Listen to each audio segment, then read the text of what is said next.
નમસ્કાર મિત્રો, હું હરિવર્ધન ચોકસી આપ સૌનું સ્વાગત કરું છું. મિત્રો, આજના વિડીયોમાં આપનું ખૂબ ખૂબ સ્વાગત.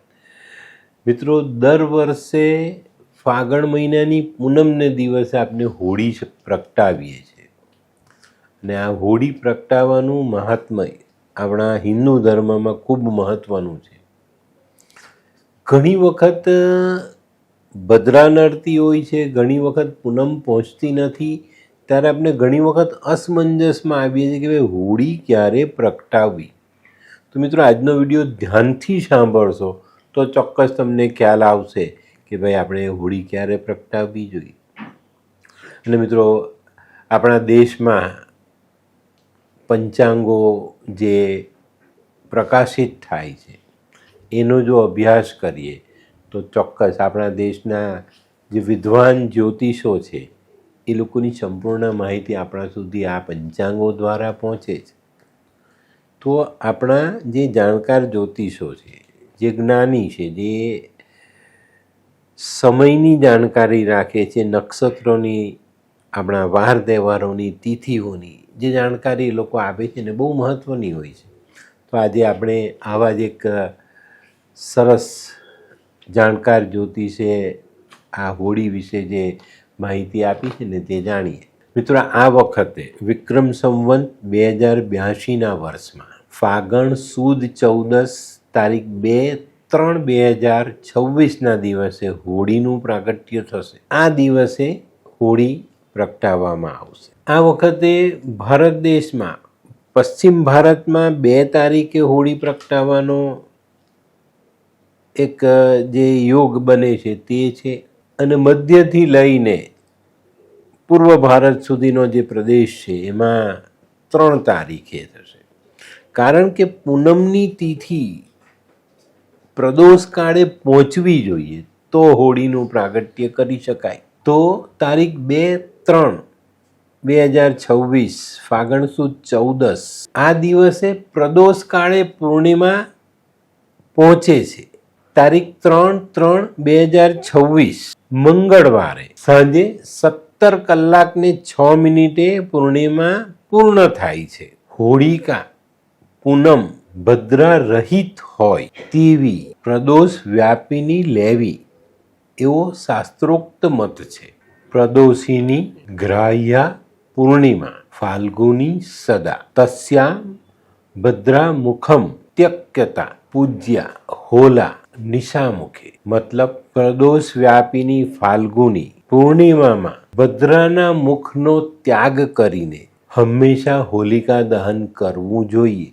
ધર્મસિંધુમાં જણાવ્યા પ્રમાણે જો 2 દિવસ પૂનમ હોય અને બીજે દિવસે પ્રદોષ કાળમાં પૂનમ પહોંચતી ન હોય, ત્યાં પૂનમનો સ્પર્શ ના થતો હોય, તો આગલા દિવસે પ્રદોષ સમયે ભદ્રા હોવા છતાં બીજા દિવસે પૂનમ 3:30 પહોર અથવા તે કરતાં વધારે હોય અને તેના બીજા દિવસે એકમ વધતી હોય તો બીજા દિવસે પ્રદોષ વ્યાપીની એકમમાં હોલિકા દહન કરી શકાય. આ વર્ષે છે ને પંચાંગમાં વિદ્વાનોએ બહુ સરસ માહિતી આપી છે, અને આપણા ભારત દેશના નકશામાં એક લાઈન બનાવી આપી છે એમને કે આ પ્રદેશોમાં આ દિવસે પૂનમ ગણાય અને બીજા ભાગમાં બીજે દિવસે.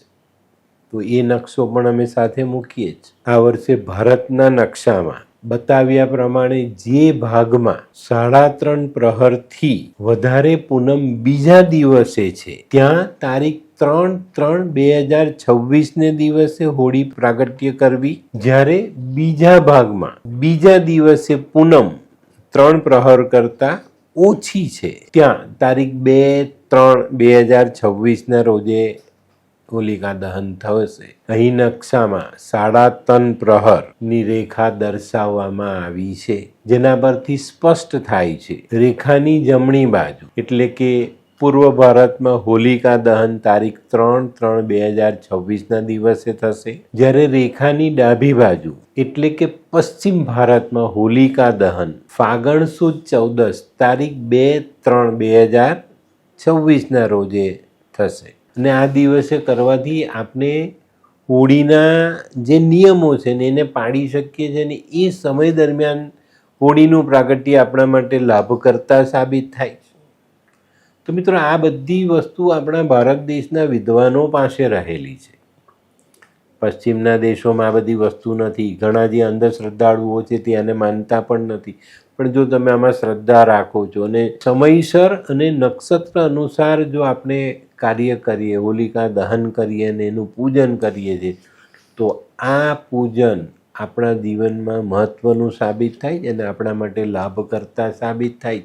તો મિત્રો આ કોઈ અંધશ્રદ્ધા કે એવી બાબતો નથી હોતી. આ એક વિજ્ઞાન છે કે એ સમયમાં જે વાતાવરણ દુનિયાના બ્રહ્માંડમાં બને છે એની અનુરૂપ આપણે આ બધી વસ્તુને સમજવાની છે, જીવનમાં જોડવાની છે અને એનો લાભ લેવાનો છે. જ્યારે જે પૂર્ણિમાનું જે નક્ષત્ર છે કે પૂર્ણિમાની તિથિ છે તે જો બીજા દિવસે નથી પહોંચતી, પ્રદોષ વખતે ત્યાં નથી પહોંચતી, તો તે પહેલાં આપણે 2 તારીખે આ કરી લઈશું. કારણ કે 2 તારીખે પ્રદોષના સમયે પૂર્ણિમા સંપૂર્ણપણે આપણી સાથે જોડાઈ છે. તો મિત્રો આ વિડીયો તમારા માટે ખૂબ મહત્ત્વનો સાબિત થશે. ખોટી અંધશ્રદ્ધામાં જવું નહીં. પણ આ પશ્ચિમ ભારતના લોકોએ આપણે 2 તારીખે અને બાકીનો જે ભાગ આપ્યો છે નકશામાં, એ જે બાકીનો આપણા ભારત દેશનો ભાગ છે એ લોકોએ 3 તારીખે હોળી મનાવવી જોઈએ. એ દિવસે હોળીનું પ્રાગટ્ય કરવું જોઈએ. તો મિત્રો આજનો વિડીયો તમારા માટે ખૂબ મહત્ત્વનો સાબિત થશે. આ એક મહત્ત્વની જાણકારી મારા ધ્યાનમાં આવી તો મેં તમારા સુધી પહોંચાડી. એની પર અમલ તમારે કરવાનો છે. તો મિત્રો આજનો વિડીયો ગમ્યો તો લાઈક કરો, શેર કરો, યુટ્યુબ જોનારા શેર કરે અને સબસ્ક્રાઈબ કરે. હું હરિવર્ધન ચોકસી આપ સૌની રજા લઉં. ફરી મળીએ નવા વિડીયોમાં નવી જાણકારી સાથે. તો ચાલો બદલીએ જિંદગી. નમસ્તે.